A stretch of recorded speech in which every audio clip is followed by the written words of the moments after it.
네, 11.12 군사 반란을 다룬 영화 서울의 봄이 개봉 33일 만에 천만 고지에 올랐습니다. 올해 국내 개봉작으로는 두 번째 천만 영화인데요. 시리즈물이 아닌 영화라는 점에서 의미를 더하고 있는데 김원식 대중문화평론가와 관련 내용 짚어보도록 하겠습니다. 어서 오십시오. 네, 안녕하세요. 예, 안녕하십니까. 서울의 봄, 천만을 돌파하는 거는 시간 문제라 이런 얘기들 많이 나왔었거든요. 네. 우선 33일 만에 천만 관객 돌파를 했습니다. 어떤 의미로 보십니까? 네, 그래서 33일 만에 개봉을 했습니다. 근데 이제 범죄도시 3 같은 경우는 이제 네. 32일 만에 했는데, 그렇지만 이제 그 영화 같은 경우 프랜차이즈 영화에서 전작이 있었죠. 예. 그리고 프랜차이즈 영화의 특징은 처음에 급격하게 상승을 하다가 뒷심이 빠지는 그런 상황이었는데, 그렇지만 이 서울의 봄 같은 경우는 오히려 뒷심을 발휘하는 그런 상황이 됐습니다. 네. 비수기인 11월 달에 개봉한 영화가 천만 관객을 돌파한 것은 처음 있는 일. 분명히 지적할 수가 있겠고요. 무엇보다도 코로나19를 거치면서 영화관에 위기가 있었습니다. 더 이상 많은 분들이 관람관을 찾지 않기 때문에 영화관은 더 필요 없는 게 아니냐 이렇게 우려가 나오게 했었고 특히 한국 영화의 위기까지 나왔었는데 이 서울의 봄 같은 경우는 천만 관객을 처음 선보이는 창작 작품에도 불구하고 보여줬기 때문에 특히 무엇보다도 진지하고 무거운 내용을 다룬다 하더라도 관객들이 상영관을 찾을 수 있다라고 하는 것을 보여줬습니다.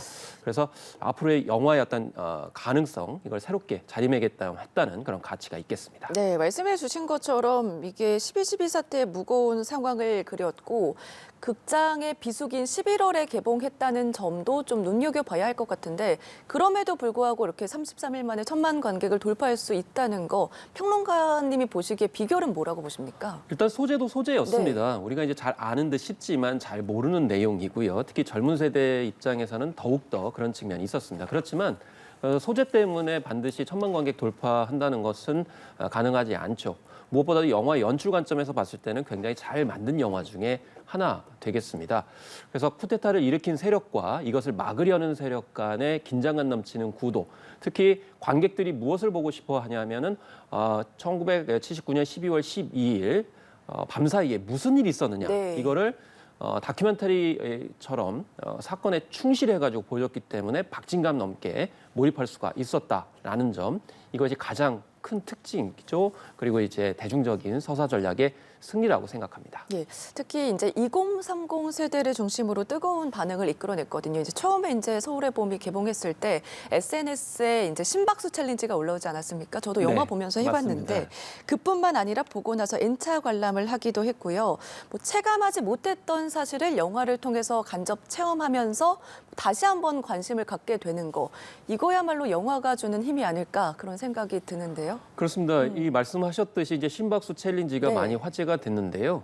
그래서 이제 요즘에 이제 스마트워치라고 그래가지고 이제 건강 기능도 많이 들어가 있는 디지털 기기죠. 그래서 자연스럽게 자기의 심장 박동수를 측정할 수가 있는데 대개 이제 분노를 유발하고 스트레스 지수가 높아져도 이 심박수가 올라갑니다. 네. 그래서 이 영화를 보게 되면 이제 분노를 해서 심박수가 올라간다고 하니 궁금함을 일으키게 되죠. 그래서 젊은 층을 중심으로 도대체 어떤 영화길래 이렇게 심박수가 올라가느냐, 나도 한번 참여해 보겠다라고 해서 측정한 결과를 이제 보여주는데 보통은 한 60에서 100 사이의 BPM을 보이게 되는데 이게 170까지 올라가는 상황이니까 이게 굉장히 격한 운동을 하고 나서 받는 심박수와 같습니다. 이건 중요한 거는 이제 디지털 시대에 영화 관람 문화가 바뀌었다는 겁니다. 뭔가 자신이 참여하고 그것을 통해서 사회적 영향력을 발휘하게 되고 다시 또 그것에 다른 분들이 참여를 하게 되면서 증폭 효과가 일어나는 일종의 눈덩이 효과가 일어나고 있기 때문에 이제는 영화 관람 문화가 뭔가 그냥 보고 마는 것이 아니고 뭔가 사회적 의제에 참여할 수 있는 계기가 있게 되면 더 많은 분들이 참여할 수 있는 측면이 있다. 그렇기 때문에 이런 것도 이제 영화 제작과 마케팅에서도 굉장히 중요하다. 다만 너무 인위적으로 그런 챌린지를 유도를 하게 되면 또 외면을 하기 때문에 자연 발생적으로 이제 민심 혹은 관객들의 반응을 보면서 같이 보조를 맞추는 영화 제작과 마케팅이 필요하다는 것을 이번에 또 잘 보여줬습니다. 네, 평론가님도 해보셨어요? 네, 저도 이제 해왔는데 저는 이미 많이 알고 왔기 때문인지 좀 약간 냉정함을 이제 갖고 있어서 저는 이제 자랑을 못하는 거죠. 그래서 이것도 이제 결국에는 공정함을 내세우는 그런 사회적 가치가 있을 때 영화 대한 가치와 의미, 평가가 있을 수 있다. 특히 1,000만 관객 돌파하고 나서 좀 괜히 봤다. 후회감 있는 경우 있잖아요. 근데 이 영화 같은 경우는 그런 후회감이 좀 덜 하기 때문에 좀 더 많은 분들이 이제 보시지 않나 이렇게 생각할 수가 있겠습니다. 네, 2030 세대 특히 이제 MZ 세대 같은 경우에는 이 세대를 살아보지 않았기 때문에 그리고 역사로도 알긴 알겠지만 구체적으로 모르는 경우도 있잖아요. 그럼에도 불구하고 2030 세대가 이렇게 열광하는 이유는 뭐라고 보십니까? 이제 지금 2030 세대들은 이제 트렌드 연구하는 분들이 대부분 이렇게 지적을 하는데 네. 공정 세대다 이렇게 얘기를 합니다. 그래서 공정하지 않은 일에 대해서 굉장히 이제 분노를 하고 특히 SNS를 통해서 의견 표출을 하고 공유하는 그런 흐름들을 보여주고 있거든요. 그래서 아니 도대체 우리나라에서 정말 후진국이나 있었을 듯한 이런 쿠데타가 실제로 있었단 말이냐. 네. 그리고 왜 이 같은 사실이 많이 안 알려졌느냐. 라고 해서 더욱더 이걸 알려야 되겠다라는 생각들을 많이 하고 있는 거거든요. 그래서 비록 과거지만 이 불공정한 일에 대해서 정말 또 이 역사적 단죄가 덜 이루어졌다고 판단을 하기 때문에 오히려 더 2030 세대가 참여를 하고 있다. 그래서 이 젊은 세대들이 주로 짧고 가볍고 뭐 찰나적인 그런 흥미 위주의 컨텐츠만 본다라고 생각을 하지만 그렇지 않습니다. 일종의 호미적으로서 자신이 관심 있는 분야나 소재에 대해서는 깊이 파고 들어가는 디깅 문화 관점에서 보거든요. 그래서 이런 서울의 봄을 통해서 앞으로도 깊이 있고 또 무거운 주제를 하더라도 네. 2030 세대가 충분히 공감할 수 있다고 하면은 뭐 영화가 극장 상영관에서 화제될 뿐만 아니라 SNS에서도 이렇게 좋은 여론을 만들어낼 수 있다라는 점을 좀 우리가 이제 영화뿐만이 아니고 우리 사회 전반적으로 특히 정치권까지도 좀 고려했으면 더 좋겠습니다. 네, 연기 호평에 대한 얘기도 계속 나오고 있는 상황이거든요. 황정민 배우가 보안사령관 전두광 역을 맡았고요. 정우성 배우가 수도경비사령관 이태신 역을 맡았잖아요. 뭐 다른 배우들도 말할 것도 없는데 뭐 연기의 힘에 대해서는 좀 어떻게 보십니까? 그래서 이제 황정민 배우 같은 경우에는 사실 이제 좀 놀라겠죠. 왜냐하면은 네. 보통의 그런 모습이 아니고 일종의 머리털이 많이 없는 그런 역할을 해야 되니 정말 그 출연 자체가 크게 화제가 됐는데 연기에 대해서는 뭐 황정민 스타일의 연기를 제대로 보여줬다. 네.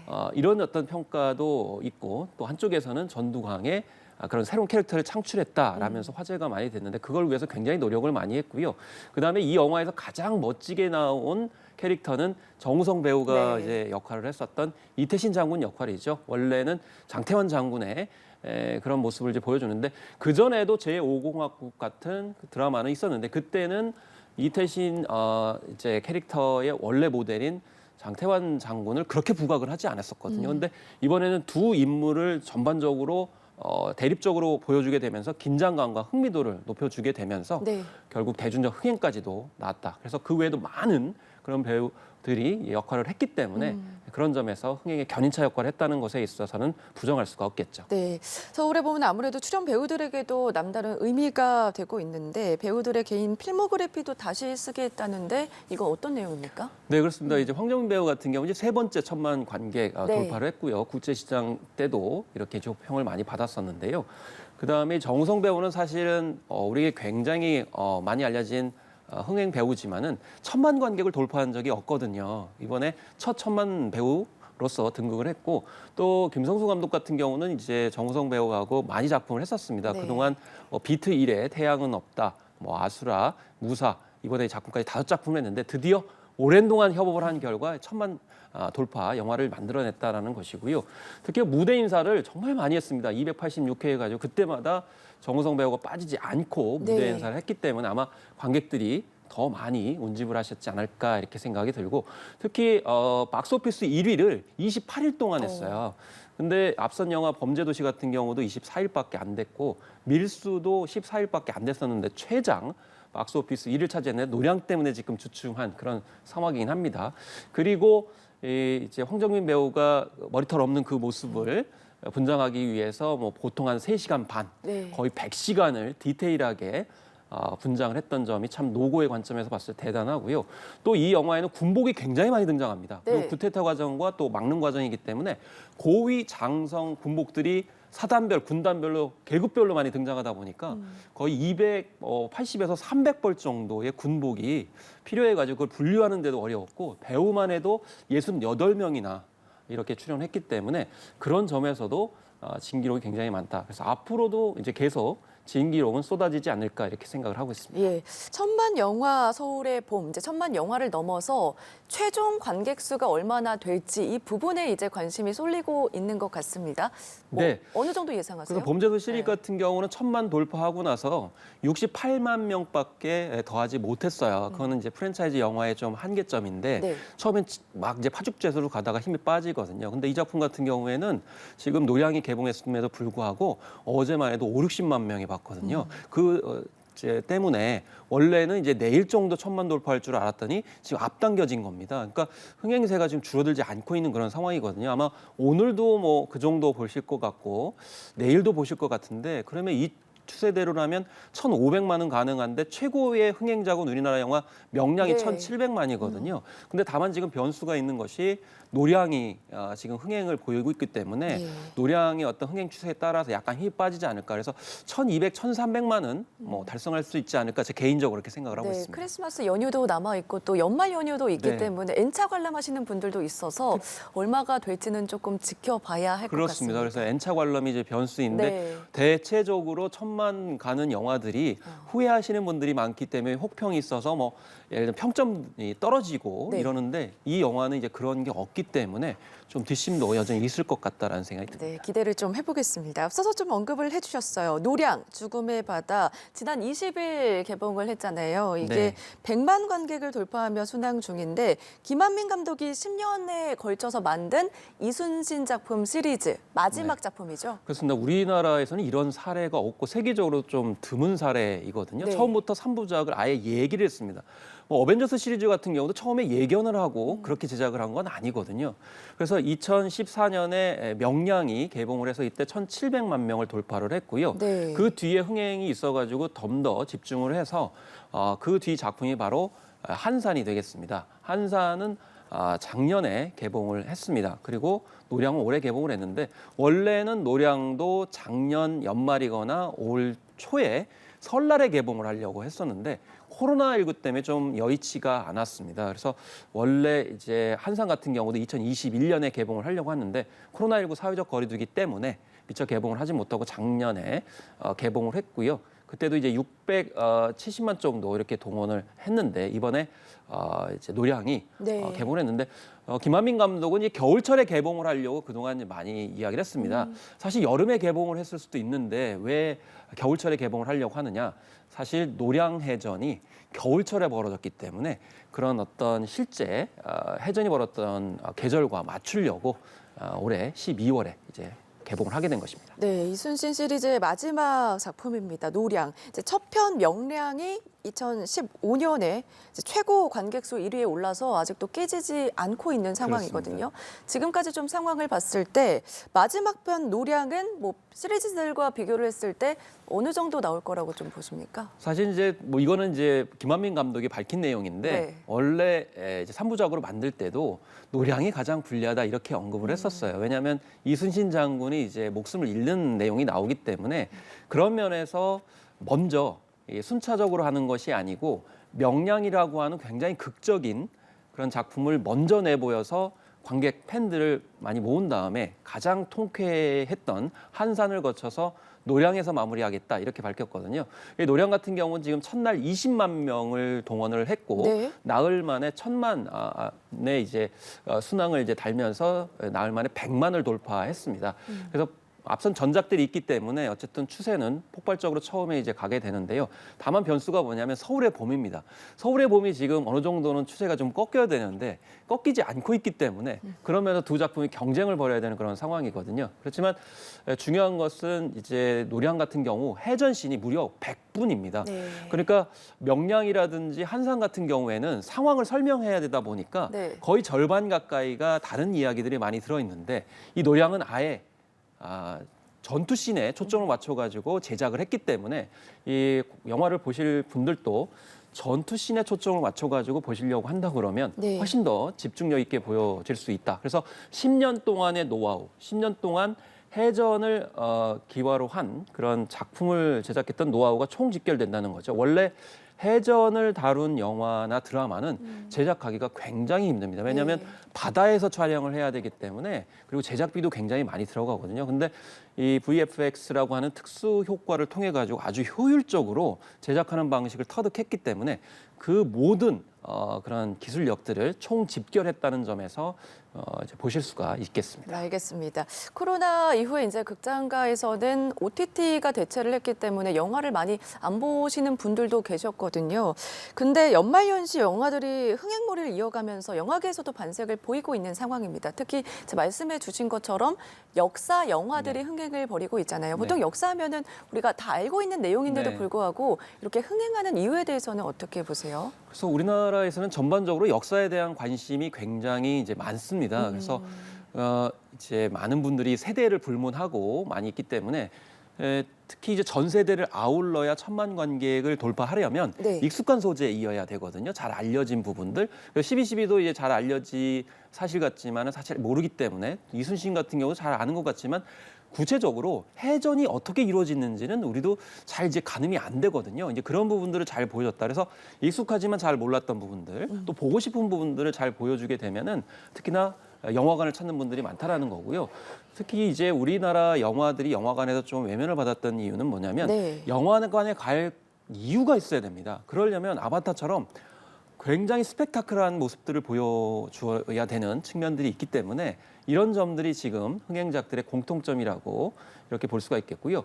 또 하나 모든 분들이 좀 같이 볼 수 있을 만한 내용 네. 이어야 됩니다. 너무 지엽적이거나 너무 세밀한 취향이 아니어야 되기 때문에 그래서 서울의 봄이나 노량 같은 경우에는 전 세대가 같이 볼 수 있을 만한 보편적인 소재에다가 내용이기 때문에 연말 연시에 사극 그러니까 역사적 사실의 바탕을 둔 콘텐츠 임에도 불구하고 네. 이렇게 흥행세를 계속 가고 있다. 이런 점들이 우리 영화계에 주는 함의가 꽤 있다라는 점들을 이 두 작품이 또 보여주고 있다고 생각합니다. 예, 오히려 익숙한 소재이기 때문에 그것이 이제 강세를 더 보였다 이런 말씀을 해주셨습니다. 네. 그리고 또 서울의 봄 오랜만에 극장가의 활기를 가져왔습니다. 앞서 언급을 해주셨는데 노량 얼마나 이어갈지도 관심이 쏠리고 있었는데 관전 포인트 앞서서 이제 전투신을 초점을 네. 두고 봐라 이런 말씀을 네. 해주셨잖아요. 이거 말고 조금 더 초점을 둘 부분은 어떤 게 있을까요? 일단 리더십의 문제일 것 같아요. 서울의 봄도 그렇고 노량도 그렇고 그 당시에는 좀 어려움 있고 고난이 있었지만 네. 결국 우리의 역사를 지켰던 분들은 소신 있게 자기 원칙을 지키고 정의를 실현했던 분들이 아닌가라는 생각이 들고 이 노량 같은 경우에는 명장면이 북소리 장면이 있습니다. 네. 그래서 마지막에 총탄을 맞았다라는 것은 여러분들도 잘 아시잖아요.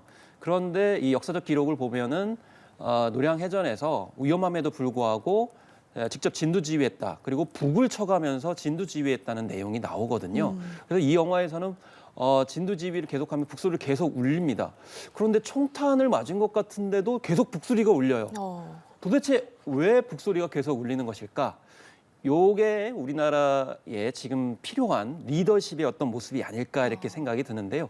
그 자세한 내용은 이제 다 말씀드리면은 네. 영화 흥미 포인트가 떨어지기 때문에 그런 점들을 좀 세밀하게 보시면서 제작진이 무슨 고민을 했을까? 그리고 우리 시대에 어떤 함의를 줄 수 있을까? 뻔히 알 수 있을 것 같은 그 마지막 장면에서 이렇게 좀 메시지들이 있다는 점을 차근차근 곱씹어 보시면 네. 더욱더 좋을 것 같습니다. 네, 연휴에 영화를 보시는 분들은 말씀해주신 이제 전투신, 북소리 이 부분에 집중을 해서 보시면 더욱더 좋을 것 네. 같습니다. 네, 여기까지 들어보도록 하겠습니다. 지금까지 김원식 대중문화평론가와 이야기 나눠봤습니다. 고맙습니다. 네, 감사합니다.